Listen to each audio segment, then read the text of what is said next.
Hi, Erin. I was hurrying to do Hi. something else before I got here, so I haven't. I'm not quite ready, so I'm not letting people in quite yet. But let me just put um, the QR code on this slide real quick. Um,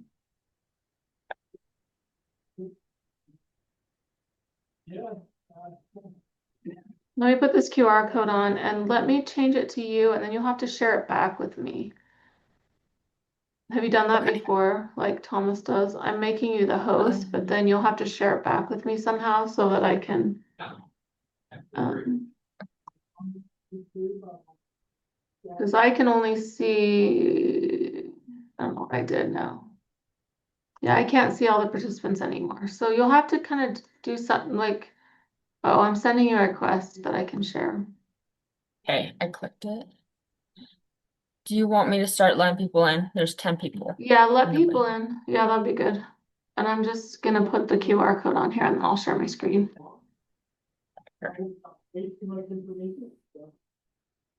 Um,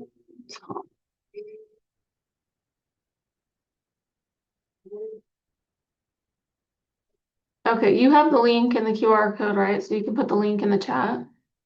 Yes, I do. Okay, awesome. Welcome, everybody. I'm a little bit late getting started, so just bear with me and then I'll share my screen and we'll get started.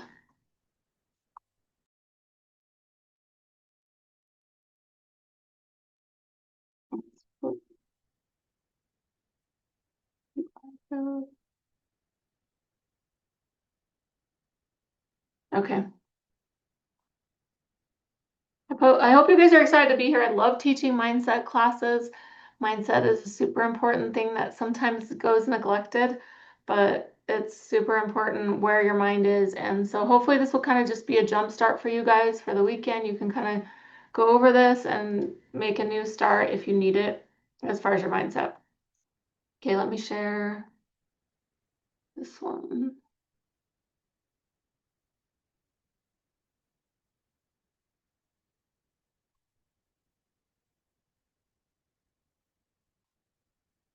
Okay.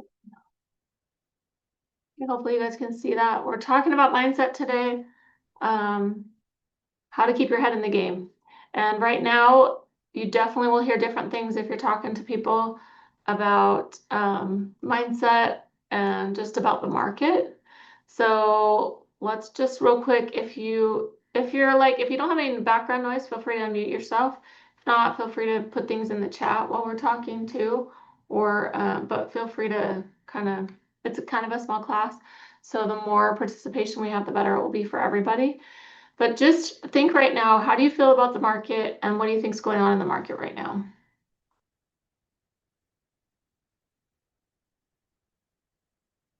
Put in the chat, unmute yourself, feel free to talk. What's going on in the market right now? Do you hear people coming in saying the market's super hard? I need to, as real estate agents, right? I'm looking for a job outside of real estate. Jeff, Yeah, I think it's a tough market. how long With have you been in the business? 20 years, Okay. with interest rates, it makes it very challenging for people to qualify. I think sellers have taken a longer time to really understand the market conditions, and they're starting to come to realize that unless they do concessions and things, that the home's probably going to be on the market longer or be more challenging to sell. I also find that if it's not priced right, that's going to be an issue as well.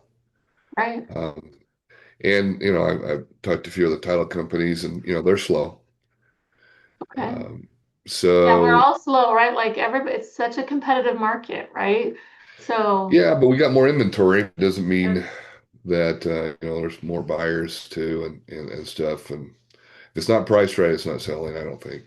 yeah. Now, is that hard as a seller's agent to talk your buyers into the price, the current price? Sometimes probably if they're thinking that pricing is the same as 2019, 2020, 2021, right?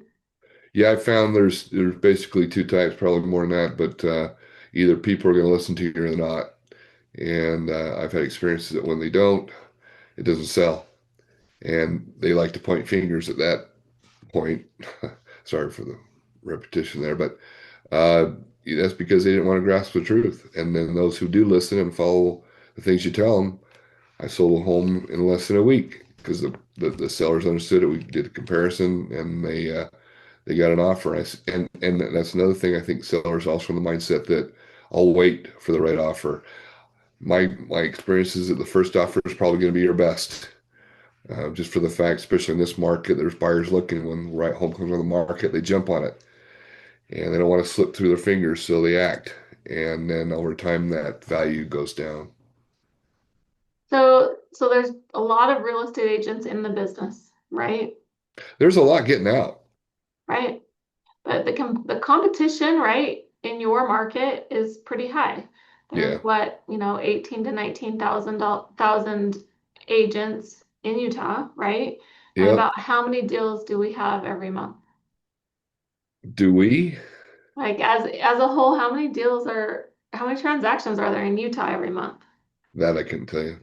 I think it's usually kind of oscillates between 2,500, 3,000, something like that. Does anybody know? Has anybody looked it up recently? I haven't. It's usually right around then. So like the amount of agents you have for versus the number of transactions is there's a discrepancy. It's a very competitive market. So the same is true with loan officers, right? We kind of have some parallel marketing. We have some parallel problems when there are problems. But this class today is kind of just to jump to reiterate to you how important mindset can be. So if any of you are sports fans or played sports, if you watch a team that's playing, they can play really good, and you might see it the same team play horrible the next tournament, the next game. And oftentimes it's because of their mindset. They get in their mind, they're coming thinking they're going to be better than they are, they're not, whatever it is, but I can see a team fall apart You with forgot one just change. factor. You what? You forgot one factor. Oh what? Re referees and Las Okay. Vegas. I have yelled at referees before, I will admit. But yes, that does happen too. But that's part of the mindset thing, right? For the players. If you have a bad ref, that can get in your mind and you can focus on the bad calls and you cannot move on to the next play. So the idea just being that mindset is important in all assets of our lives, in business, in personal, in lots of different things. And we can choose to focus on the problems that are in the market, or we can choose to focus on the good things and the solutions. And there are people who are able to be successful in any market. And so we want to all be successful in any market. And right now, maybe it's a little bit tougher market if you've been in the business for long enough, you've seen the market, how it changes and fluctuates. And so sometimes it does end up being different, but I like the word different rather than worse or bad or horrible or the rates are too high, nobody's buying, or all the negative things that you're going to hear sometimes. So let's talk about getting credit real quick. You can scan this QR code. Erin is going to put my email address and the link that you can click on if you don't want to use the QR code that will take you to the Google sheet you need to fill out to get credit. I will give it's a 2-hour class, right? 5 keywords, and you have to send me 4 to get credit. That's just the way that they do credit. So I'm going to go through 5 keywords. Again, you can miss 1 out of the 5 and still get credit, but I need 4 keywords. So make sure you're writing them down, putting them in the Google Sheet, whatever you're doing, so that at the end you're not like, oh, I didn't know I was supposed to keep track of the words. Let me just look and see. Oh, you can't see the QR code on your screen? Nope. Oh, well, let's see why not. Let me share it again. Thank you. Here we go. Now, can you? Now, do we see the QR code? Yes? Thumbs up? Yes. Thank you, Courtney. Okay, so you can scan that. I'll put this up again later too, or you can click on the link in the chat too, and that'll take you to this QR code. Okay, so your brain is your foundation. Courtney, do you want me to put it back? I see people are still trying to get it. Sorry, I went. We good? I'll put it back up later too, so you can write them down and then fill it out at the end if you want. Okay, your brain is your foundation. Like the roots that are set to keep a large tree grounded, your mind is the strongest muscle in your body. It can also be your greatest weakness. So have you ever seen the picture of a horse that's tied to like a lawn chair and they're not moving? Or like an elephant, when they're babies, they chain them to something they can't get out of, but as they grow, they're going to get bigger and they could pull themselves out, but their mind has learned their limit and they won't break it and they'll stay there even though they could just easily pull and break the chain. Empowering versus disempowering mindsets. Let's talk about this. What are empowering mindsets right now? Throw out some things that would be empowering right now in this market.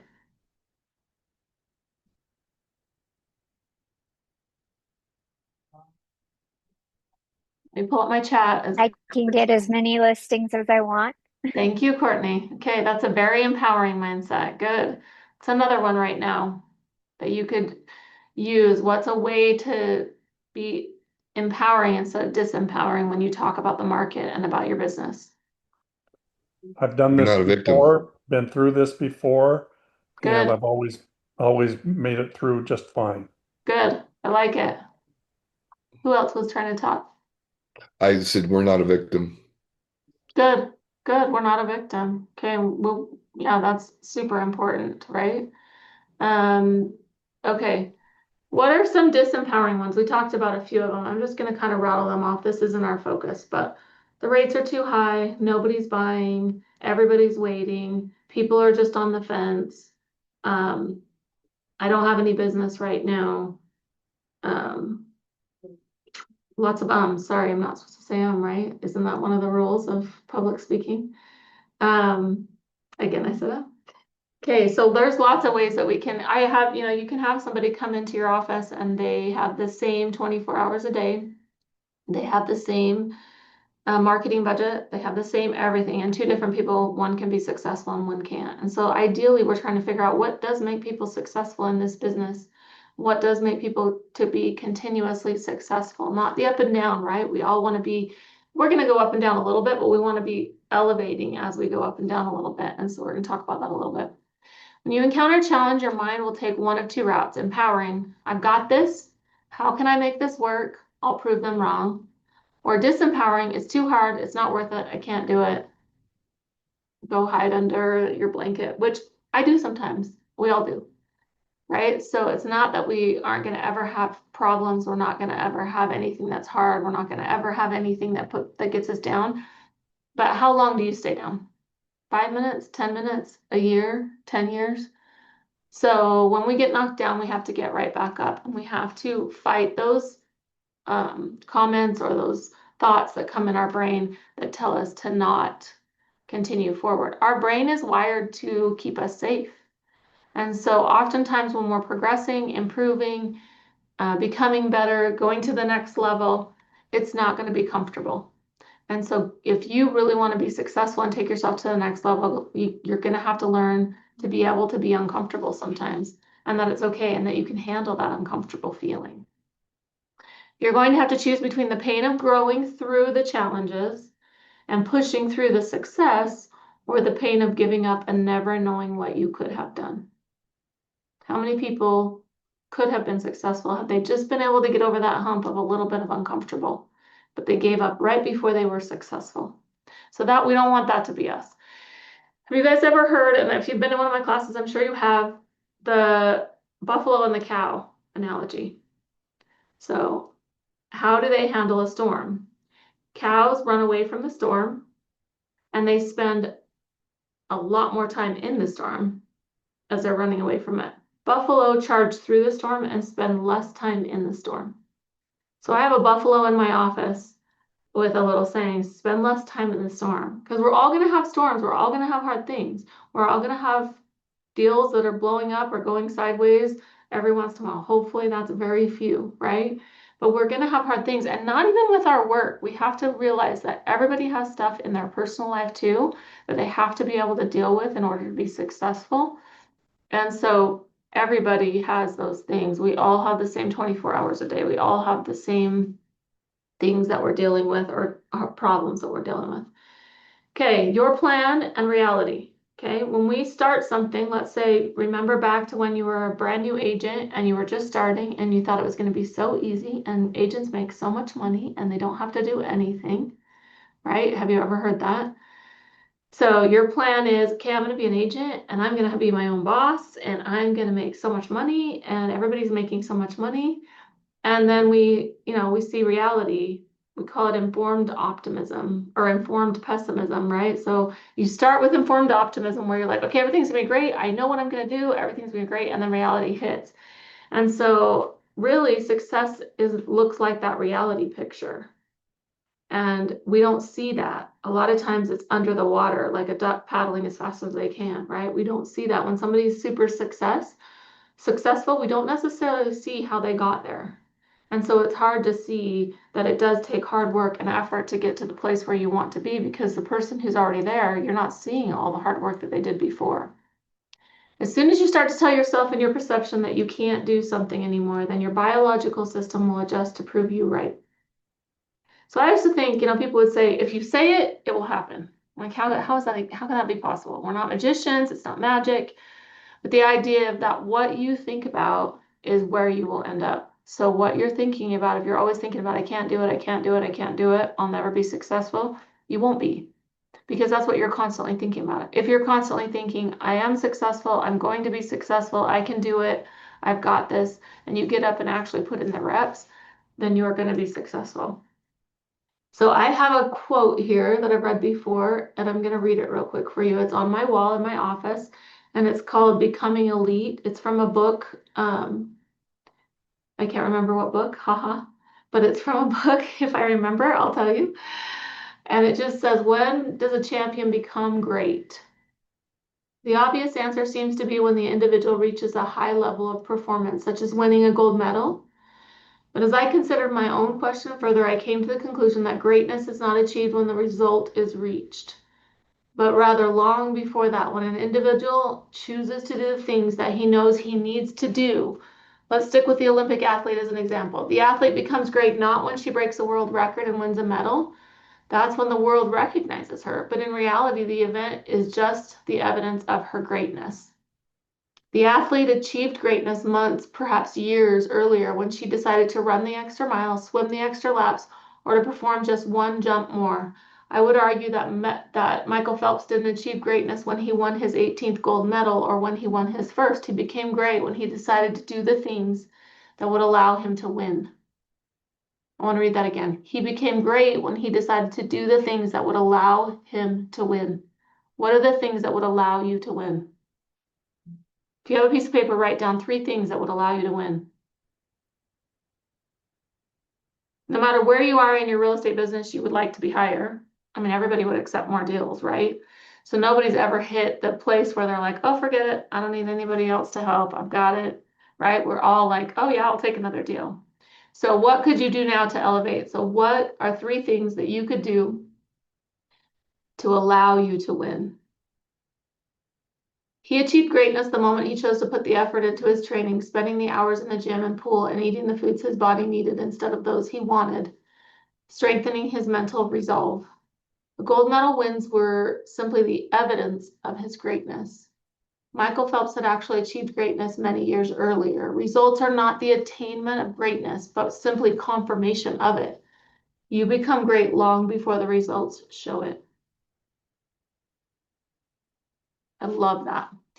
Consistency, Crystalline says, consistency, fail forward, be kind to myself. I love that. Okay, that's great. So you can choose to be great right now. You don't have to have 15, 20, 30 deals, whatever your goal is to be great. You can be great right now by doing the things you know are going to happen. Once you start a new marketing program, about how long does it take to see the results on average?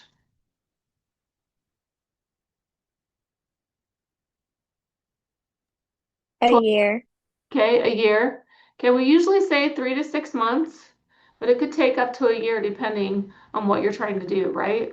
And so if you're doing marketing right now, you're probably not going to see any deals start to come from it or any referrals or anything for probably 3 to 6 months. That's hard to keep consistent when you're not seeing any reward. It's like when you go into the gym for the first time and you're like, crap, I just worked out so hard and you're sweaty. Do you see any difference in your body? Not from that first time, right? It's going to take consistency over a decent period of time. And most people quit before they see the results. Okay. Think about for a minute, what's your why? We talk about this a lot in some of these kinds of classes, but think about for a minute, what is your why? Why do you get up every day? Why do you do what you do? Why do you do real estate? Now, aside from the fact that we all need money and we need to pay the bills, why do you do what you do? Because your why has to be, you're great enough, they call it the passion. Your why has to be great enough that when you get knocked down, and you will, when you get knocked down, you get back up and you don't stay down. That's super hard, right? Because we will get knocked down. Some days you come away and you're like, I feel like I was in a boxing ring. You may get lots of no's that day. You may have personal things that are going on. You may have lots of different things that are hard, right? You have to make sure that your why, your passion is big enough, strong enough, important enough that no matter what, you keep going. Richard says, love helping people find security in their life by owning a home. That's an awesome reason to do what you do. Owning a home is so important to people's financial well-being. And a lot of people, we take for granted, I don't know about you guys, but I grew up in a house where we always owned our home. That's not everybody's experience. And we take it for granted sometimes that we are able to own a home. And I'm actually putting together a new class that everybody's going to have to take, all real estate agents will have to take before 2027. It's a housing discrimination class, and it's required now by the NAR. But it's going to be so good, right? And it was so good for me I'm almost done with it, but it was so good for me to do all the research on it and understand about housing discrimination and the importance of owning a home and how far behind some people are just when they're born through no choice of their own. So, gratitude's another really important thing when you're working on mindset. And sometimes I remember a time in my life when the only thing I could find to be grateful for when I woke up in the morning was that I had a place to live and I had food to eat, right? And some people don't even have that. So like we really do, sometimes when we get in the muck of things and we have things that are super hard, our mind will take us to the worst possible scenario and we can't even feel grateful for anything. But that is why you need to have a really, really strong why, so that when that happens, you're not thrown off the rails completely. You can have a day or so, you can have 5 minutes to cry. I cry for 5 minutes sometimes, but then we have to get right back on the horse. Okay, passion will bring energy to your work. Passion helps identify focus. Passion helps you feel more satisfied and less stressed. Passion enhances your desire to pursue excellence. Passion pushes you through the tough times. Passion will make this your career. Why did you become a real estate agent?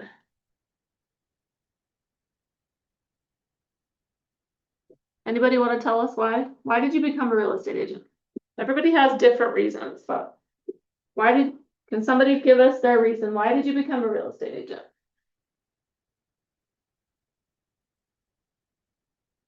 I'll say mine, I guess. Thanks, Crystal. I was in interior design for about 15 years, and my clients were always like, "Oh my gosh, you're so good at this. You should sell houses." And then my brother was a loan officer, and he's like, "I really need somebody to refer my business to. You should get your real estate license." My husband's like, "You should get your real estate license." So I did it. And I will say I was mad at everybody that told me to get my real estate license for about 3 years. I was like, "You guys suck. This is not what I thought it was going to be." And my brother didn't stay in doing lending. He moved and got his real estate license. He's like, "Let's be partners," and that didn't work out well. But Oh. anyways, that's why I did it. I ended up going through self-improvement classes and mindset classes, and actually things that allowed me to change enough to stay in business, and to end up loving it. But yeah, it's for 3 years I was like, why did I do this? So it's not easy to sell yourself, right? In this business, you're selling yourself. So some people, I don't think there's very many people who are naturally really good at it, meaning naturally comfortable at it. So it's an uncomfortable thing to put yourself out there and say, "Hey, I'm the best person that you can use for this job." Yeah, well, and I was in sales. It was a high-end furniture store where I did interior design, but my client came to me. They walked in my door. They came in. They came to me, and so it was a whole different ballgame. I was their top salesperson like half the time, but just thought I could sell. But no, it's a whole different thing. That's really cool story. Okay, so then what kept you in it? Why did you keep doing it instead of saying, "Forget it, I'll go back and be the top salesman at the furniture store"? Because there was really only so much I could reach as being an employee to somebody else, and I had to adhere to their hours, and I worked holidays and weekends and nights, and I mean, gosh, we still do that, but it's a little bit different. Yes. I don't have to go put in the hours somewhere. So that was a huge motivating factor. I was tired of missing holidays with my family. And I did do some extensive work on figuring out my why. And like, I don't know if you've heard of the 7 levels that it takes, to Just keep saying why 7 times. Yes. So I redo that every year or two, and try and keep, and it pretty much kind of stays the same. But I grew up extremely poor, and so I really think, I mean, we dug in garbage cans as kids for pop cans and things to turn in for money, and my dad would get some quick get rich quick scheme in his head and send us kids door knocking to try and make them money. And so yeah, I think that's my biggest motivation is I don't want to raise my kids like that. And That's a great why, right? That's a huge motivator. yeah. And you can kind of say, okay, well, I wish I hadn't had to go through that to have this drive, right? But you'll notice if you read about people who are super successful, a lot of times they come from backgrounds that are really, really hard. And we hear about them when they're successful, but we don't hear about the people who are in those same kind of situations who don't become successful. And so I'm sure it's the same way that way. Somehow you make a choice to decide you're gonna be better and do better, and you feel like you don't have another choice. So I felt that too. I liked what you said about the freedom too. And we have a comment too. Let's see if I can see it. I can't see your name, Kyla. She says to have the freedom to still be able to be a mom and make an income, as well as wanting to do it for a while because I want to build my own portfolio and build my own business. So I've heard that a lot when I ask people, why did you get into real estate? What did you get into real estate for? What is your why, kind of a thing? And a lot of moms who either have gotten divorced or had to go back to work for whatever reason, it's given them this freedom. So that freedom is a wonderful thing in this business. And I hear that a lot as to why people wanted to be that. I wanted to be my own boss. I didn't want to be micromanaged. I didn't want to have to be at a job at a certain time. And it's also one of the really hardest things about this business too, because you have to be motivated and you have to make sure that you do all the things you need to do still. because just because you are flexible and can move around your schedule doesn't mean there aren't things that have to be done. And so, you definitely, it's all on you to make sure that you do all the things to be successful. Okay, so just quickly, I'll tell you my why. I am a lender, I'm not a real estate agent, but when I was a stay-at-home mom for 23 years about, and then went through an ugly divorce and was left with basically nothing. I still had a house because my dad co-signed, which was really nice. Um, but basically didn't have anything, no retirement or anything like that at 50-ish. And had to figure out what to do. And I don't know why, again, I don't know why some people are able to pull themselves out and other people aren't. I feel really blessed. But at the same time, like you have to work really hard to be able to make a new life for yourself. And I'm glad to be in this business. I want everybody to own a home. Like owning a home is so important in your financial security and well-being. Last year we had two couples that were retired come in who had never owned a home. And they were like, we're getting priced out of the rental market. I can't help you, right? You're on a fixed income. I can't, especially right now. Now during COVID, there was a short time when it was like cheaper to buy than to rent. But right now it's not, right? People are maxing out their debt to income to be able to own a home. And some people say, well, that's crazy. You shouldn't do that. And other people are like, if that's what you have to do to own a home, then, elevate yourself, find another job, make more money. Like you've got to get in the market. So there's lots of different ways to think about it. But my point is that we make our own life the way we want it to be. And I remember just recently, I don't know if you guys have read the book, The Let Them Theory. I love it. I actually got a tattoo that says "Let me let them" on my foot, which is crazy, I know, but I love it. But I talked to somebody the other day who hated it, and I was so surprised. She's like, "I hate that book. It was horrible. I couldn't even get through it." And she was in a situation where she was trapped and she didn't feel like she could get out. So, if you feel like you can't do what you want to do, that's a horrible place to be. But we can always make a difference in our own life. We just have to make choices. And sometimes the choices we have to make a difference in our lives are hard.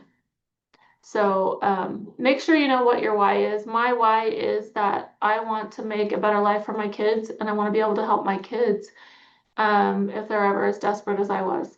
So had my dad not been able to step in and help me, which not all parents can help their kids, I would have lost my house and not been able, not had nearly as easy a transition as I did. Okay, make sure your why is super, super strong.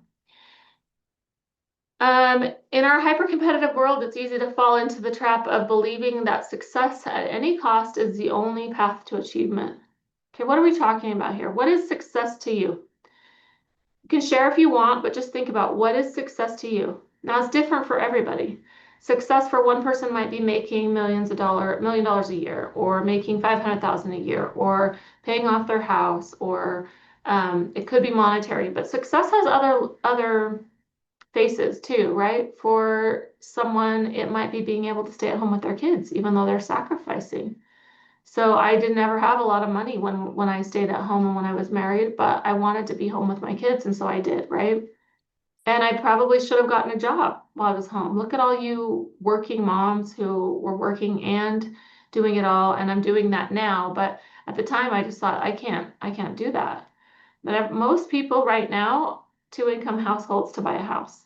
Most of the deals I'm doing. And so we have to try to figure out how to cooperate and help so that moms can work too. But what is success to you? Think about that for a minute. Is it being happy? Is it having time with your family? Is it whatever it is? It's going to be different for everybody else. But don't fall into the trap of believing that you have to be successful at any cost. We need to be ethical. We need to be honest, and we want to make sure that that's always our goal. That we're not stepping on other people. You'll find people who are really successful who have stepped on other people to get to the top. That's always going to be part of our world. But then you'll also find people who are like, we can all be successful together. I don't know if any of you guys came to the last Elite Agent series with Adam Lancaster. And he's really successful by any standards as far as monetarily. And, he was like, yeah, I'll tell you anything I'm doing. There's no secrets here. You can do it too. And I loved that idea of like, there's no real shortcut to success. You have to put in the reps. And if you try to do shortcuts, and we've seen that before, they usually end up in the newsletter, something that people are trying to do that isn't honest, right? So there's not real true shortcuts to success. We got to put in the reps, we got to do the effort. But we also don't have to run and reinvent the wheel. You can go to somebody who's been successful in real estate and ask them what they did, which is kind of what we've been doing with those elite agent series, having top agents come and talk to us and share with us what have you done to be successful. And it's not all the same, right? They've done a little bit different things, but for the most part, they're very consistent on their marketing. They're consistent on doing the things that they know will bring them business. Okay, let's see if this will work today. Sometimes it doesn't work. Okay, we're gonna watch this video. If you can't hear it, let me know, or if you can't see it, I might have to do a little bit different things, but hopefully it will show up.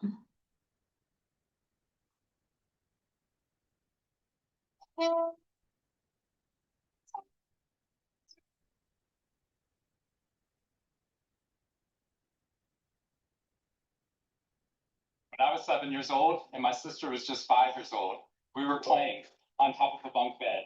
I was 2 years older than my sister at the time. I mean, I'm 2 years older than her now, but at the time that meant she had to do everything that I wanted to do, and I wanted to play war. So we were up on top of our bunk beds, and on one side of the bunk bed, I had put out all my G.I. Joe soldiers and weaponry, and on the other side were all my sister's Milos and ponies and ready for a cavalry charge. There are differing accounts of what actually happened that afternoon, but since my sister is not here with us today, let me tell you the true story. Which is my sister is a little bit on the clumsy side, and somehow, without any help or push from her older brother at all, suddenly Amy disappeared off the top of the bunk bed and landed with us crashed on the floor. And I nervously peered over the side of the bed to see what had befallen my fallen sister, and saw that she had landed painfully on her hands and knees on all fours on the ground. I was nervous because my parents had charged me with making sure that my sister and I played as safely and as quietly as possible. And seeing as how I had accidentally broken Amy's arm just 1 week before,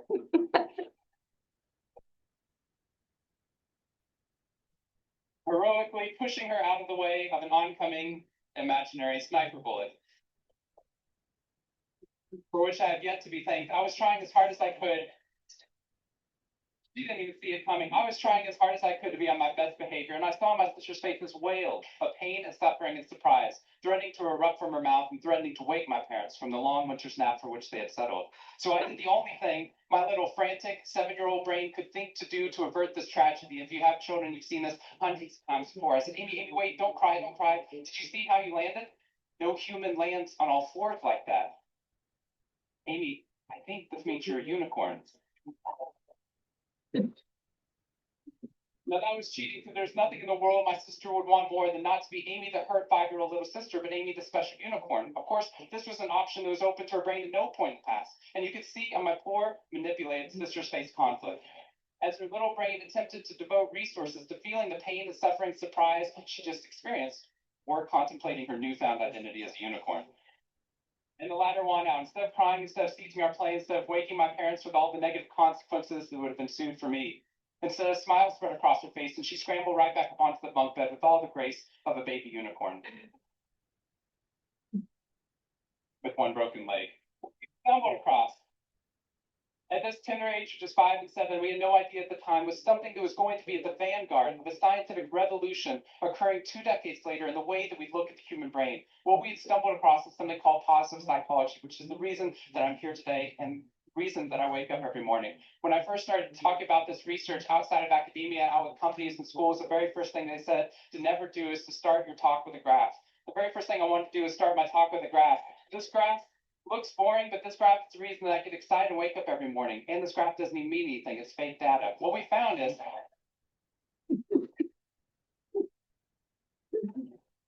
if I got this data back sitting you here in the room, I would be thrilled, because there's very clearly a trend that's going on there, and that means that I can get published, which is all that really matters. The fact that there's one weird red dot that's up above the curve, there's one weird in the room, you know who you are, I saw you earlier. That's no problem. That's no problem, as most of you know, because I can just delete that dot. I can delete that dot because that's clearly a measurement error. And we know that's a measurement error because it's messing up my data. So one of the very first things that we teach people in economics and statistics and business and psychology courses is how, in a statistically valid way, do we eliminate the weirdo? How do we eliminate the outliers? So we can find the line of best fit, which is fantastic if I'm trying to find out how many Advil the average person should be taking. 2. But if I'm interested in potential, if I'm interested in your potential or for happiness or productivity or energy or creativity, what we're doing is we're creating the cult of the average in science. If I ask a question like how fast can a child learn how to read in a classroom, scientists change the answer to how fast does the average child learn how to read in that classroom, and then we tailor the class right towards the average. Now, if you fall below the average on this curve, then psychologists get thrilled because that means you're either depressed or you have disorder or hopefully both. We're hoping for both because our business model is that if you come into a therapy session with one problem, we want to make sure you leave knowing you have 10. You'll keep coming back over and over again. We'll go back to your childhood if necessary, but eventually what we want to do is to make you normal again. But normal is merely average. And what I posit, what positive psychology posits, is that if we study what is merely average, we will remain merely average. That instead of deleting those positive outliers, what I intentionally do is come into a population like this one and says, why? Why is it that some of you are so high above the curve in terms of your intellectual ability, athletic ability, musical ability, creativity, energy levels, your resiliency in the face of challenge, your sense of humor? Whatever it is, instead of deleting you, what I want to do is study you. Because maybe we can glean information, not just how to move people up to the average, but how we can move the entire average up at our companies and schools worldwide. The reason this graph is important to me is when I turn on the news, it seems like the majority of the information is not positive. In fact, it's negative. Most of it's about murder, corruption, diseases, natural disasters, and very quickly, my brain starts to think that's the accurate ratio of negative to positive in the world. What that's doing is creating something called the medical school syndrome, which if you know people who have been to medical school during the first year of medical training, as you read through a list of all the symptoms and diseases that could happen, suddenly you realize you have all of them. I have a brother-in-law named Bobo, which is a whole nother story. Bobo married Amy the unicorn. Bobo called me on the phone from Yale Medical School. And Bobo said, Sean, I have leprosy. Which even at Yale is extraordinarily rare. But I had no idea how to console poor Bobo because he had just gotten over an entire week of menopause. What we're finding is not necessarily the reality that shapes us, but the lens through which your brain views the world shapes your reality. If we can change the lens, not only can we change your happiness, we can change every single educational and business outcome at the same time.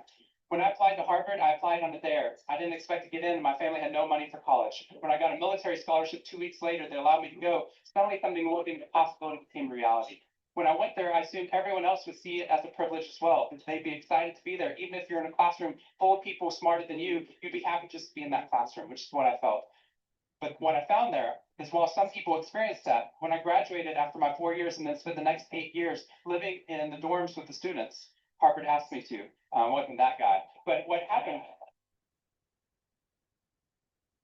I was an officer at Harvard to counsel students through the difficult 4 years. And what I found in my research, my teaching, is these students, no matter how happy they were with their original success of getting into the school, 2 weeks later, their brains were focused not on the privilege of being there, nor on their philosophy or their physics. The brain was focused on the competition, the workload, the hassles and stresses, the complaints.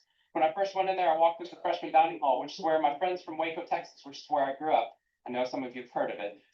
When they come to visit me, they look around, they say, this freshman dining hall looks like something off Hogwarts in the movie Harry Potter, which it does. It's Hogwarts in the movie Harry Potter, and that's Harvard. When they see this, they say, Sean, why do you waste your time studying happiness at Harvard? Seriously, what does a Harvard student possibly have to be unhappy about? Embedded within that question is the key to understanding the science of happiness. Because what that question assumes is that our external world is predictive of our happiness levels, when in reality, if I know everything about your external world, I can only predict 10% of your long-term happiness. 90% of your long-term happiness is predicted not by the external world, but by the way your brain processes the world. And if we change it, we change our formula for happiness and success, what we can do is change the way that we can then affect reality. What we found is that only 75% of job successes, only 25% of job successes are predicted by IQ. 75% of job successes are predicted by your optimism levels, your social support, and your ability to see stress as a challenge instead of as a threat. I talked to a boarding school up in New England, probably the most prestigious boarding school, and they said, we already know that. So every year, instead of just teaching our students, we also have a wellness week, and we're so excited. Monday night, we have the world's leading expert coming and speak about adolescent depression. Tuesday night, school violence and bullying. Wednesday night's eating disorders. Thursday night's illicit drug use. Friday night, we're trying to decide between risky sex or happiness. I said that's most people's Friday nights.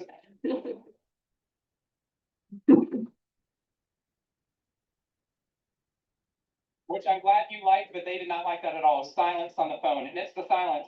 I said, I'd be happy to speak to your school, but just so you know, that's not a wellness week. That's a sickness week. What you've done is you've outlined all the negative things that can happen, but not talked about the positive. The absence of disease is not health. Here's how we get to health. We need to reverse the formula for happiness and success. In the past 3 years, I've traveled to 45 different countries, working with schools and companies in the midst of an economic downturn. And what I found is most companies and schools follow a formula for success, which is this: if I work harder, I'll be more successful. And if I'm more successful, then I'll be happier. That undergirds most of our parenting styles, our managing styles, the way that we motivate our behavior. And the problem is, it's scientifically broken and backwards for 2 reasons. First, every time your brain has a success, you just change the goalpost of what success looks like.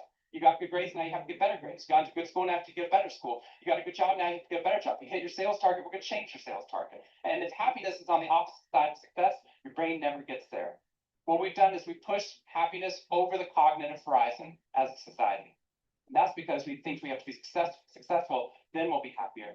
The real problem is our brains work in the opposite order. If you can raise somebody's level of positivity in the present, then their brain experiences what we now call a happiness advantage, which is your brain in positive performs significantly better than it does negative neutral stress. Your intelligence rises, your creativity rises, your energy levels rise. In fact, what we found is that every single business outcome improves. Your brain at positive is 31% more productive than your brain at negative neutral stress. You're 37% better at sales. Doctors are 19% faster, more accurate at coming up with the correct diagnosis when positive instead of negative neutral stress, which means we can reverse the formula. If we can find a way of becoming positive in the present, then our brains work even more successfully as we're able to work harder, faster, and more intelligently. What we need to be able to do is reverse this formula so we can start to see what our brains are actually capable of. Because dopamine, which floods into your system when you're positive, has two functions. Not only does it make you happier, it turns on all the learning centers in your brain, allowing you to adapt to the world in a different way. We found that there are ways that you can train your brain to be able to become more positive. In just a 2-minute span of time, done for 21 days in a row, we can actually rewire your brain, allowing your brain to actually work more optimistically and more successfully. We've done these things in research now in every single company that I've worked with, getting them to write down 3 new things that they're grateful for 21 days in a row, 3 new things each day. And at the end of it, their brain starts to retain a pattern of scanning the world not for the negative, but for the positive first. Journaling about one positive experience you've had over the past 24 hours allows your brain to relive it. Exercise teaches your brain your behavior matters. We find that meditation allows your brain to get over the cultural ADHD that we've been creating by trying to do multiple tasks at once, and allows our brains to focus on the task at hand. And finally, random acts of kindness or conscious acts of kindness. We get people when they open up their inbox to write one positive email praising or thanking somebody in their social support network. And by doing these activities and by training your brain, just like we train our bodies, what we found is we can reverse the formula for happiness and success, and in doing so, not only create ripples of positivity, but create a real revolution. Thank you very much.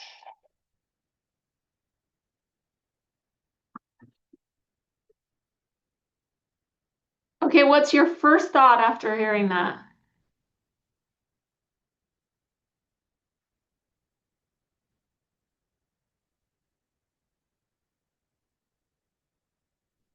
Do you think, oh, that's so cool.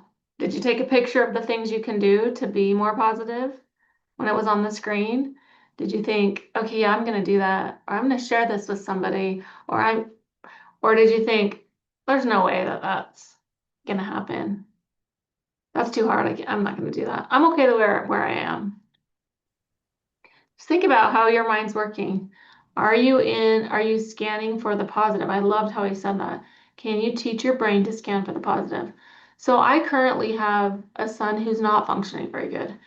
And he's been struggling for a long time, since probably for the last 4 years. And my mom is so fascinating because she wants to help him so bad. And we all do. You can't motivate somebody with your motivation. They have to find that within themselves. And my mom right now is so upset. She came over to my house crying because I've been I've been texting him every day for the last how many ever years, and he's not functioning and he's not getting better. And why is he not getting better? And it was the most fascinating conversation for me because I said to her, like, well, what would he have to do to be successful in your eyes?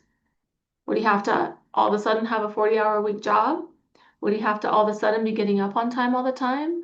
Would he have to all of a sudden be positive all the time? Would he have to all of a sudden be taking his dog for a walk like you think he should do? What would he have to do?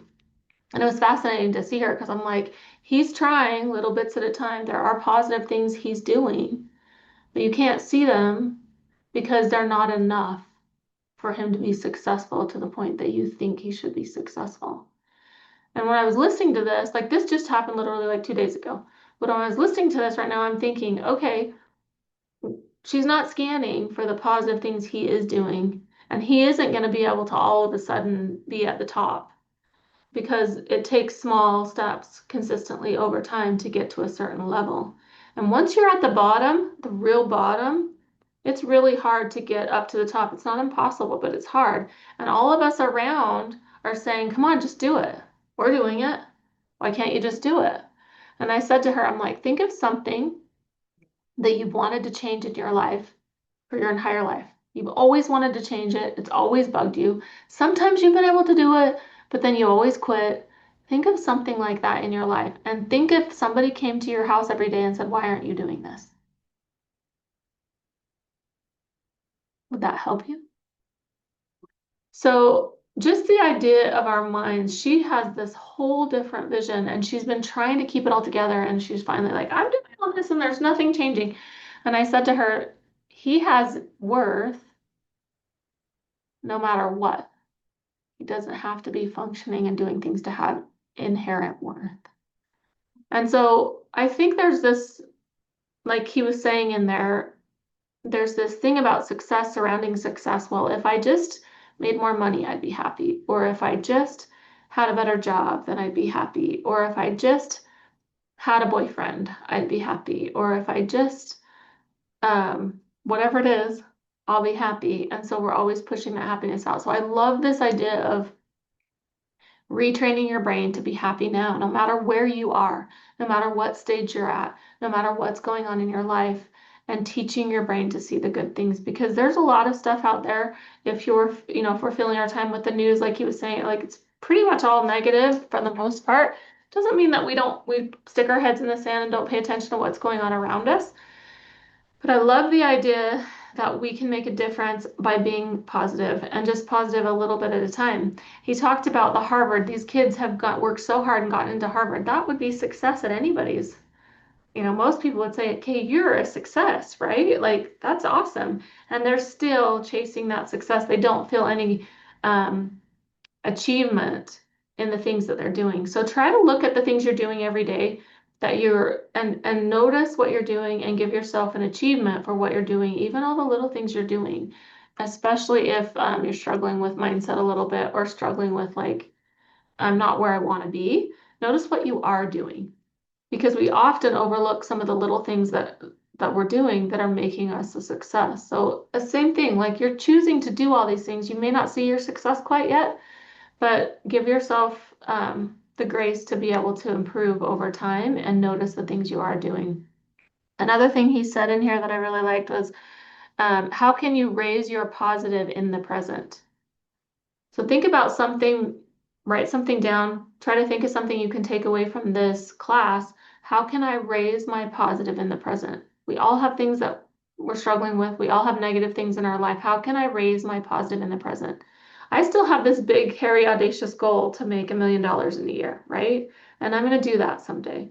But how can I be okay with where I am now as I'm still trying to progress? And that's, I think, one of the keys to mindset and happiness. The other thing I love that he said in here, study the outliers. Don't be average. So when you walk into your brokerage and you're like looking around, who's somebody who's standing out? That's kind of what we try to do with this Elite Agent series. Let's talk to the people who are the outliers, right? And that are somehow making, 4 times, 5 times, 10 times what other people are making, right? What are they doing different? What are they doing? Are they just really consistent? Study those people that are the outliers, instead of trying to get everybody to conform and be average. Um, let your view of the world shape your reality. So, how are you viewing the world? Just take a second, just analyze and see, what is your view of the world? Are you pessimistic about what's going on with the government and things like that? There's lots of stuff going on. What is your view of the world? Do you see kindness in the world? Do you notice little acts of kindness? I remember one day, I was still going through my divorce, but I had my hands full and I had like 3 little part-time jobs, and I was going in, and some random stranger opened the door for me and I started to cry. I'm like, how much lack of kindness do I have in my life? And what I wasn't noticing. I was just focusing on all the negative things. That one small act of kindness made a huge difference in my day. So that's another thing and it was part of that list. So let me just say those things one more time in case you guys want to write one of these down, because it was the things you can do to get more positivity into your life and to scan for positive. And I took a picture of the screen just because I knew I wasn't going to probably remember it. Okay, 3 gratitudes a day. Just pick one of these to elevate your positive mindset. 3 gratitudes a day, new ones every day. Journal, maybe write down the positive things. I used to journal a little bit and write everything down. I don't want to remember everything. I want to remember the positive things. Or something that made a difference in my life or that I felt good about. Exercise, he said your body will remember that you can do something. I liked that. So, and then meditation, and then random act of kindness. So he even said just sending an email, a kind email to somebody who's done something nice for you at work, or those can make a big difference. Okay, I don't think we've even done one word. So let's do mindset for our first word. Sorry, I get going and forget. Let's do mindset for our first word. And then we only have about 40 minutes left once we take our 2 breaks. So I'll do another word here in a minute, but I'll try to remember. Mindset is word number 1, and I've only given one word. I know we're an hour in. Okay, habits for a healthy mind. Rest is critical component of achieving your goals. Are you taking care of your health? So we can go, and eventually we need to give something back to ourselves. So be careful that you don't get too tired that you can't keep going, right? We have to take care of ourselves so that we can keep going and keep living. I sometimes tell my kids, like, don't wait.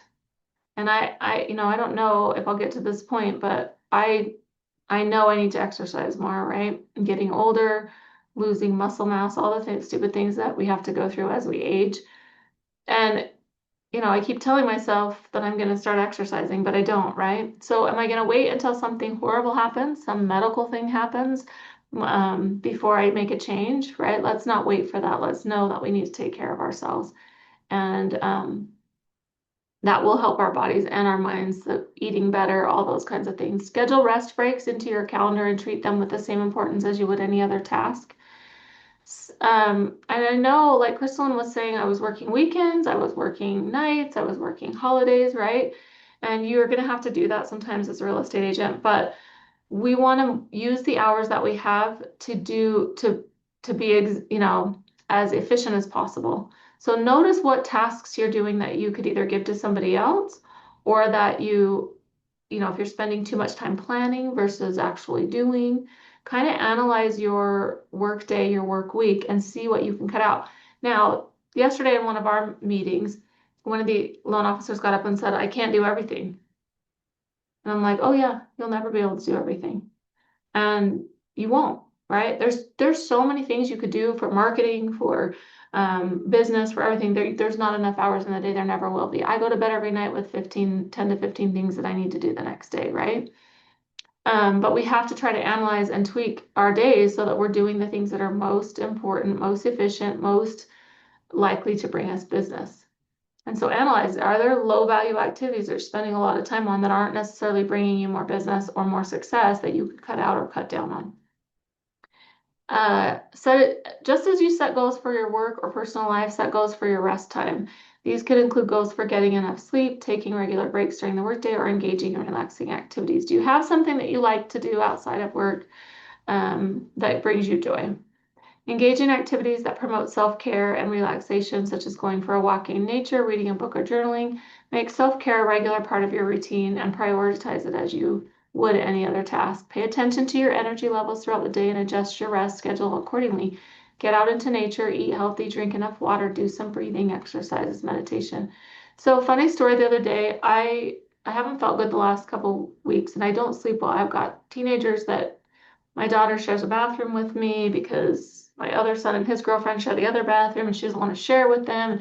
So she's coming in and out a lot during the night and they stay up a lot later than me. And the other day I finally locked the door. She was so mad. But I was like, I gotta sleep.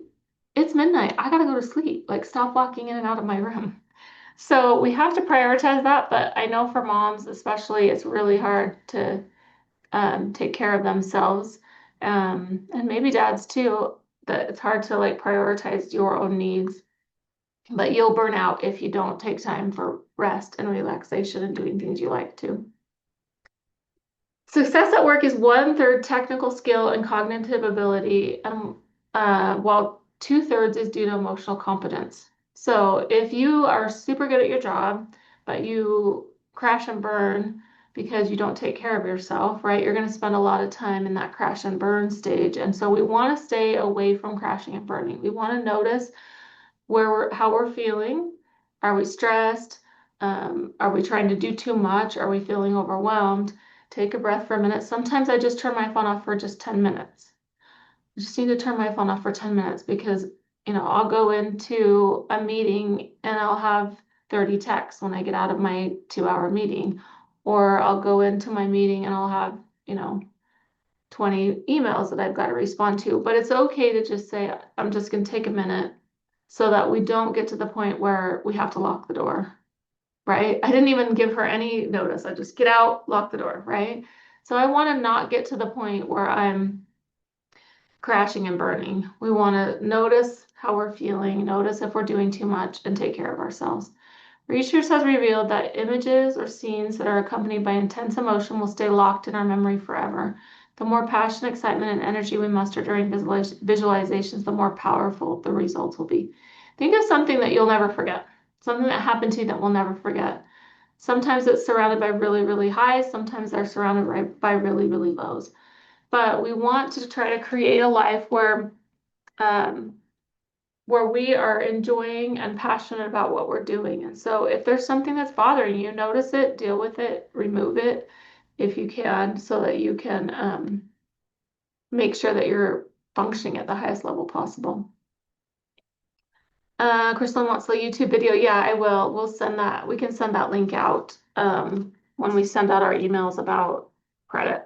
I'll make a note to have Thomas send that out to everybody. I love it that you took screen scratch to share with your husband. I love that. That's awesome, Courtney. Oh, and she just put the YouTube link. Is that the YouTube link, Courtney, in the chat? Oh, great. So everybody can copy that out of the chat. That's awesome. Thanks. Okay, limiting beliefs. Think for just a second, what is one limited belief that you're dealing with right now? We all have them. What is something that's limiting you that you could change? And once you think about it, whatever it is, write it down and then rewrite it in a way that's positive, that doesn't limit you anymore.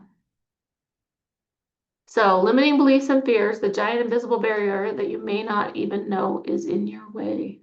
Just like that elephant that's tied to a tiny stake. If they tried to pull on it, they would pull it up, but they've conditioned their mind for so long, starting when they were younger. And sometimes these limiting beliefs come from when we were younger and children. Something that somebody told you that you believed that maybe isn't necessarily true, but that they believed. So think of something that could be a limiting belief in your life. I don't like to sell myself. I don't like to talk to people. I don't like to make phone calls. Whatever it is, and restructure that so that it's a positive. So let's take, I don't like to make phone calls. How could we restructure that so that's a positive thing? Because that could be a real fear. That is a real fear that some people have. They don't like to be on the phone. What can you do about that fear? Make phone calls. Right? How do we get over the things that are hard for us? We have to do them. And it's painful sometimes. So I remember, I tell this story a lot. when I first started teaching, it was in person at first, so this was a while ago. Now I mostly just do Zooms. I feel like they're easier and it's nice that they let us do those. But it was in person, and I remember standing up, and I wasn't even teaching the whole class. I was just barely starting and learning, and I was just given a portion of the class to teach. And I remember standing up, and immediately, like, my skin started to boil on my head. Like, not literally, but that's what it felt. It felt literally like my skin was boiling. I had the first panic attack I've ever had in my life that I remember. So what were my choices at that point, right? That was super uncomfortable, super hard. I don't remember if I started crying after because it was so much emotion. I don't remember, probably, knowing me. But what were my choices at that point? It certainly wasn't comfortable for me to teach classes. Certainly didn't feel good. But I could have chosen to just stop and not teach anymore. That's too hard. I'm gonna find another way. I don't want to do this. But instead, I chose to keep doing it. And it was still painful the next time, but not quite as painful. And it took me a long time to prepare for classes. At first, I would prepare for like a week in advance to teach a class. Whereas now, and then it was a little, maybe it was only 4 days I had to prepare, and then 3 days, and then 2 days, right? The more we do things that are hard for us, the easier it gets. But doing them is so hard that sometimes we choose not to do them. So think about something in your life that could make your life better that you're avoiding doing, and see if you can try just doing it. It's going to be painful at first. You're not going to be super good at it at first. It's just like anything. We have to keep trying and getting better and continue trying. So again, with the exercise example, it's a really good one that everybody understands. The first time you go to the gym and you work out really hard, you don't see any change on the scale or in the mirror.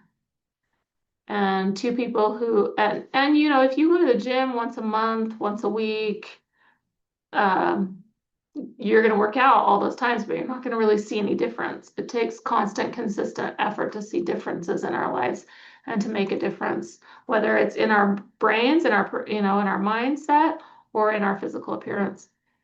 Okay, your personality. What makes you happy, and how can you incorporate more of that into your life? I love this. Now, my ex-husband hates this. You just want to do whatever you want. You don't care about anybody else. That's not true. Doing things for yourself that make you happy are important. And it does make other people feel uncomfortable, especially if you haven't done that for a while. It can make people around you feel uncomfortable. But notice when the next time, just notice over the next week, I challenge you to just notice what things make you come alive. What things do you just start to feel like excited about when you do them? And that's how I've tried to learn about me, and what I like and what makes me happy. And I try to incorporate more of that in my life and less of the things that don't make me happy. Now, do we have to do things we don't like to do? Yes. I tell my kids that all the time. Some of them believe me, some of them don't. But we have to do things we don't love, right? And so, but you could choose to love the things you don't like. So this is something lately, and some of you, if you have grandkids or if you have kids who are married, maybe you'll appreciate this. I don't have kids that are married yet or grandkids, but I listen to people who have in-laws, I guess you call them, son-in-laws, daughter-in-laws, and so many of them do not like their kids' choices. I'm fascinated by it, and I want so bad to like my kids' choices. I don't want to have people in my life who are attached to my kids who I don't enjoy being around. Is that a choice? I'm asking you, I don't know. I want it to be a choice because I want to choose to like the people that I'm around. So I don't have an answer for that necessarily. I just think it's something to really consider and think about. Is it a choice how you feel about other people? Now, maybe they're terrible people. I don't know. My son's girlfriend, I love her, right? But is it a choice to like somebody? And because it will make a huge difference in your life when they're close to you. I remember when I was still married thinking, reading self-help books about being happier and reading things about like how can I help myself feel happier, why am I so sad, and all those kinds of things. And a lot of the things it said in there was don't associate with negative people. If you're around negative people, leave. And that's really easy to do when they're not family. right? When they're not somebody you need to be around, or you want to be around, or you feel obligated to be around, that's easier to do. So I've been trying to I don't know if it's possible, right? But it's a fascinating thing for me to think because I really don't want to have anybody who's associated with my kids that I don't want to be around and that I don't like. And so I'm trying to make that a choice, and we'll see if I succeed when all my kids find their significant others. But I'm trying to have that be a choice that I choose to like the people that I know I'm going to have to spend time with. Now, obviously, I couldn't do that, and I'm divorced. So, I mean, take it for what it is. But ideally, if we can choose to what we think in our mind, right? Because I could choose to think, oh, I don't like it that somebody did this, and I don't like it that they did this, um, and or I can choose to be mad about it too. And I don't believe that your feelings are choices necessarily. So you might feel mad about something, but you could choose how you react to it. So I really think that like the way that the feelings you're gonna have the feelings, but I can choose how I respond to that feeling. If I just yell at somebody or hate them forever or whatever, I can work through my feelings. So anyway, just threw that out there because I've been thinking about it a lot. So again, let's go back to personality. What makes you happy and how can you incorporate more of those things in it? If you can think of something, write it down, figure out ways that you can incorporate more of those things into your work. You know, we spend a lot of time at work. So think about the things you love to do at work. Think about the things you hate to do at work. Can you decide to like the things, or can you pay somebody else to do the things you don't really like? How can you incorporate more of the things you like in your life? How can you work to improve mindset? Hopefully you guys have written something down so far. What is your emotional fingerprint? Just it's okay to take inventory. Am I usually more drawn toward the negative, or do I tend to be more positive? There have been times in my life when I've been way more negative than I am now. So I do believe we can make a choice to consciously throw out negative thoughts and focus more on positive things. Understanding your personality and limiting beliefs can help you better navigate your personal and professional life. So we're not all the same. Something that bothers me won't necessarily bother Crystal, and something that bothers Richard won't necessarily bother me, right? So we're not all exactly the same, and we have to kind of figure out what our triggers are, or what our the points, and try to improve those, and it will be different for everybody. Okay, so here's a few different groups. Let's see how many we have. Forget, I think it's like, okay, let's talk about a few different personality types. Okay, group 1, I feel important when I am in control, confident in my appearance, organized, connected to God, spirit, universe, trusted. Okay, so these are just some ideas so that you can like think about, where do I fit? Which group am I in? Again, understanding your personality is going to help you navigate different things. I feel important when I'm providing, overcoming my challenges, in the moment, in a loving relationship, given respect. So my story about my mom coming over the other day, she only feels valued if she's doing something. So sitting down and relaxing, she doesn't feel is valuable at all. And so I was trying to explain to her, like, you can't put that on somebody else. Your personality, you can't put on somebody else and decide what looks like success for them. You decide what you need to do to feel valuable, and let other people decide what they need to do too. So I feel important when I'm working, free and independent, relying on my knowledge, being a friend, receiving praise, secure, being creative, healthy, connected to family, receiving recognition, solving problems, achieving my life's purpose, connected to the universe, to nature, power of influence, validated. Just see if any of these kind of like ring true for you. Let's do a second word real quick. I'm getting behind on that. Let's do positive. We have 2 words so far. Second one is positive. Okay, here's some more. I feel important when I'm reaching my goals, performing, learning, being a good parent, needed. And these are going to change over time. So right now, what you feel like you need could change later, right? Depending on if your circumstances change. So, after my divorce, my things that I needed changed, right? After your kids all leave the house, things might change what you need and what you're feeling like. When you have little kids, things are different than when your kids are older and can take care of themselves.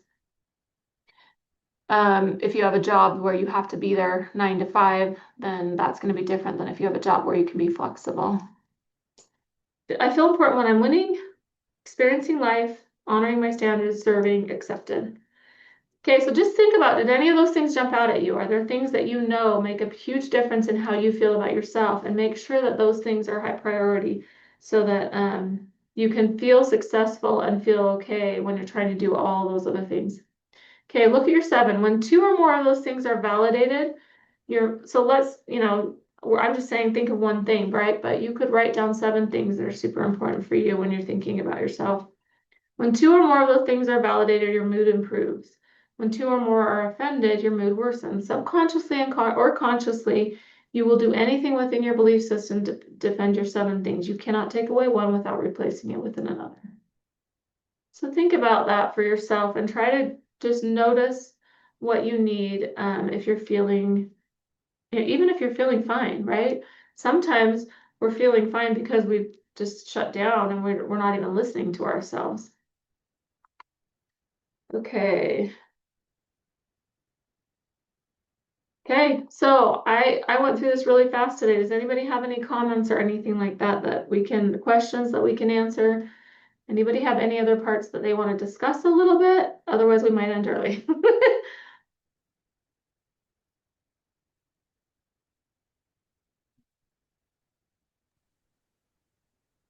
So is there like a key personality trait for each of those groups you showed us, or I can't hear you very well. Say that again. Let me turn up my volume.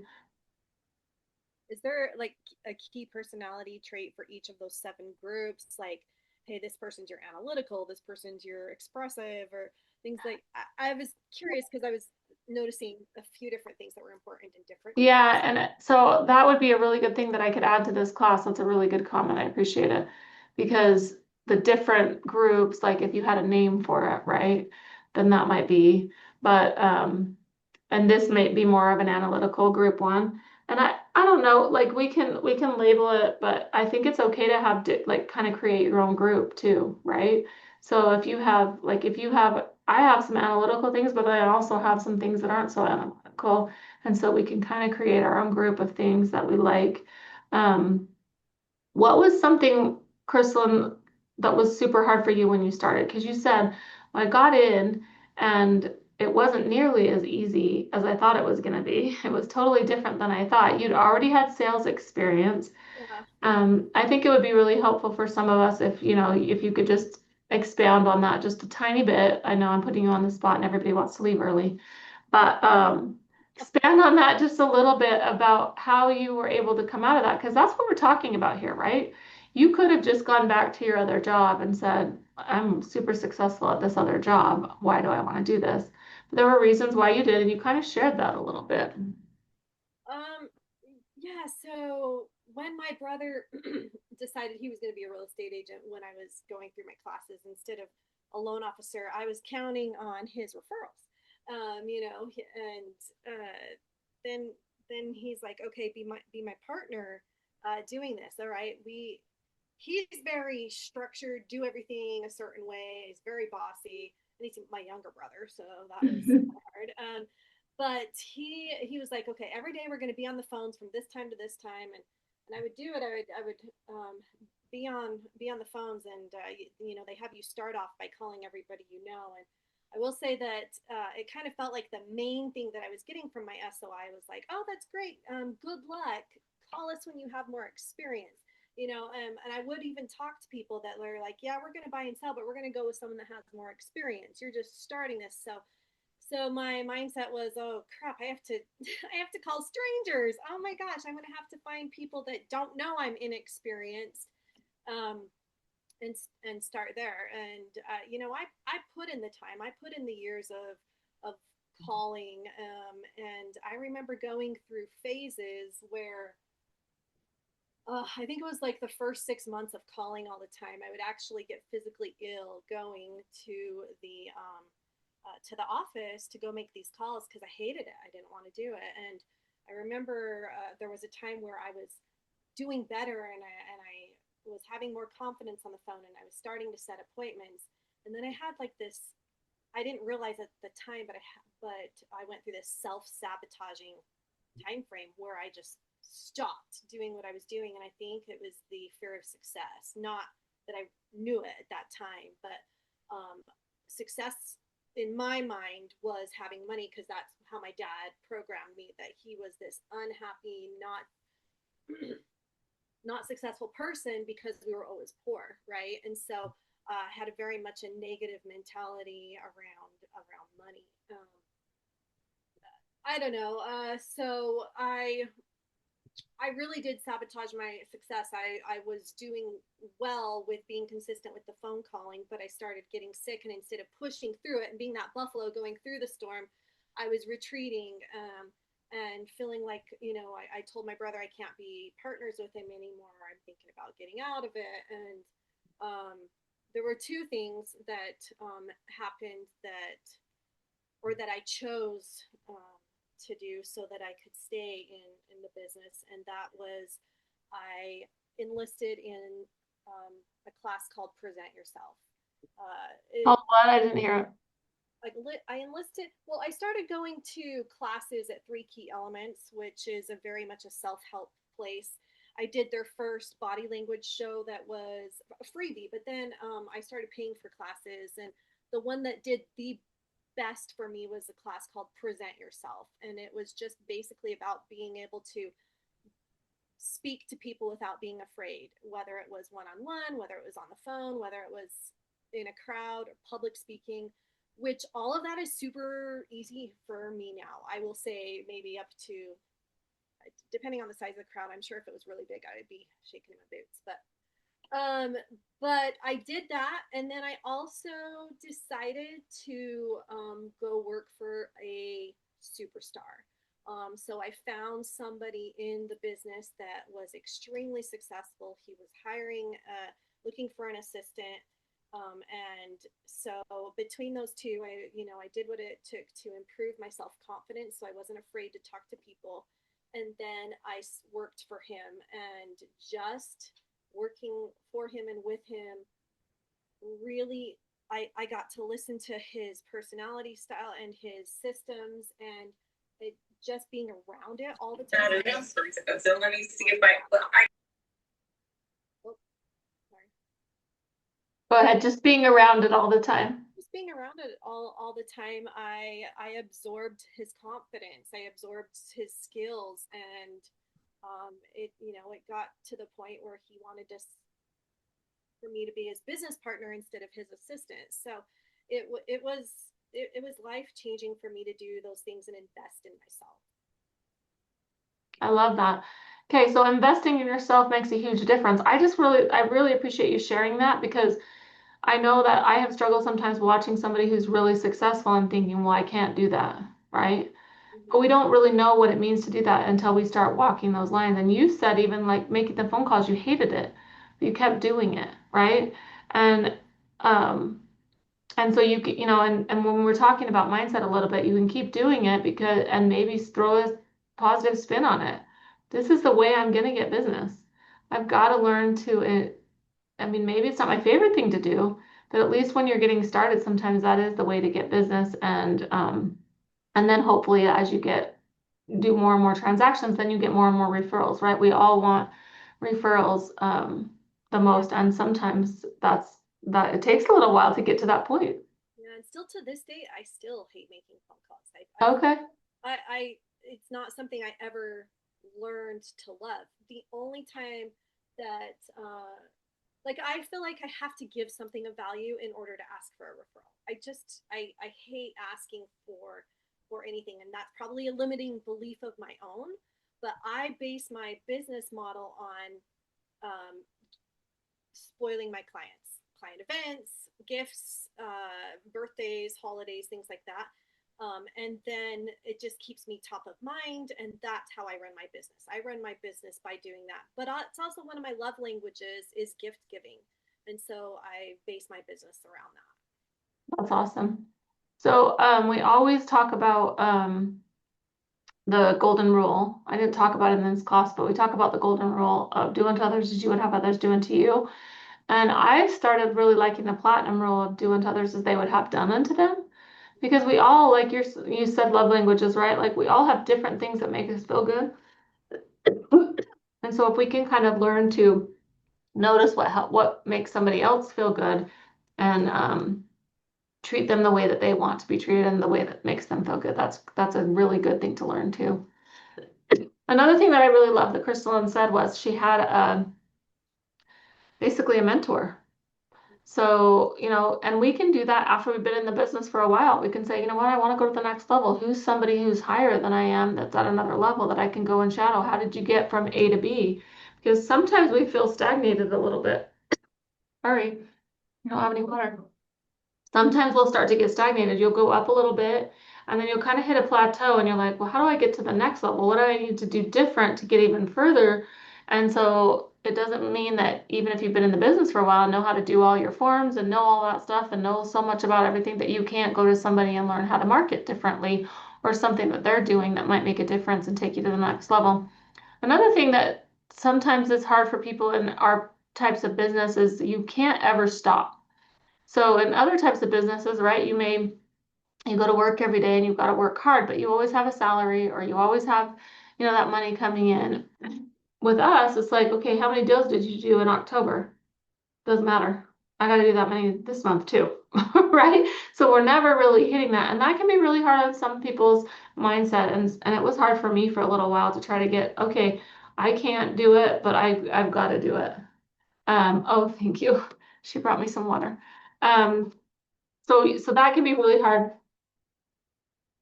And something that you might have to work on, right? Is okay, well, how do I stay positive when I'm like, I'm never there, I'm never gonna get there, I've always got to do it again every month. So watch how, if you're feeling that way, you may need to just look at all the things you're doing now and be happier in the moment instead of like, oh, I'm gonna eventually get to a place where I don't have to do this. You're not, right? To keep making money, we always have to have deals coming. And we talk about one of my people in my office, we talk about we can't get off the escalator. So basically I think about marketing and my business is like I'm running up a downward escalator and I can't stop because if I stop, I'm going to get back down to the level I was at before. So we can't stop marketing or we won't have any deals the next month. So we have to keep going. Okay, let me just quick look at our chats and then we may just end early. Success is security in every aspect. Okay, I like that definition of security. Peace of mind and familial tranquility. I like that one too. We have the YouTube link. Okay. Okay, no more. Okay, you guys, I'm gonna end a little bit early. Don't tell. We're like 10 minutes early. I'm gonna give the last 3 keywords all together. So just write them down. And I'm gonna do personality. So personality is our 3rd keyword. And then I'm gonna do loans. Because yes, I do loans, and my assistant Thomas will most likely reach out to you in the next week or so to schedule to meet with me if you want to. If you have your lender that you love, just tell him, that's fine. But I would love to meet with you if you want to. And then let's do my name, Edyn, Eden. Okay, you guys, I'll stay on for a few more minutes. If anybody has any loan questions or anything they're dealing with any of their deals that they want to ask me my opinion, I'm happy to stay on. And enjoy your weekend. Thanks for coming. Hopefully you take something that you can improve on or something that you can do to be a little more positive. I keep telling my kids, just be kind. A little bit of kindness goes a long way. Thanks, Sarah. Glad you guys could come. Thank you. Thanks, Paul. Thanks, Eden. You're welcome. Have a good day. You too. Thanks. Thanks, Crystalline, for sharing your story. Thank you.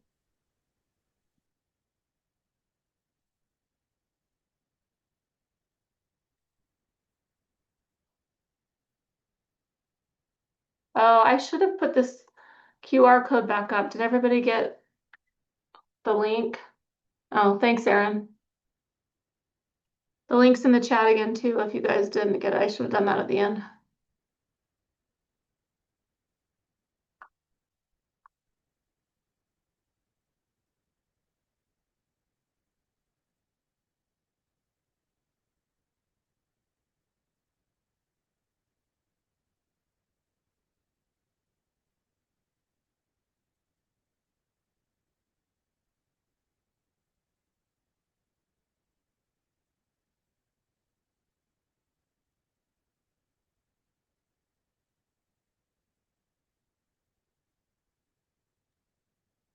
Thank you very much. It was great to see you again.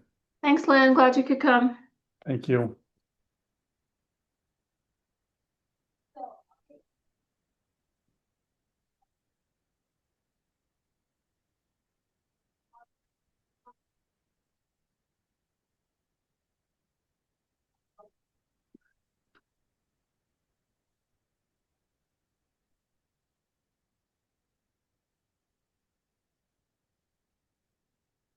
Okay, I totally understand. Yes, I'm just finishing my class and I'll send that over to you right now.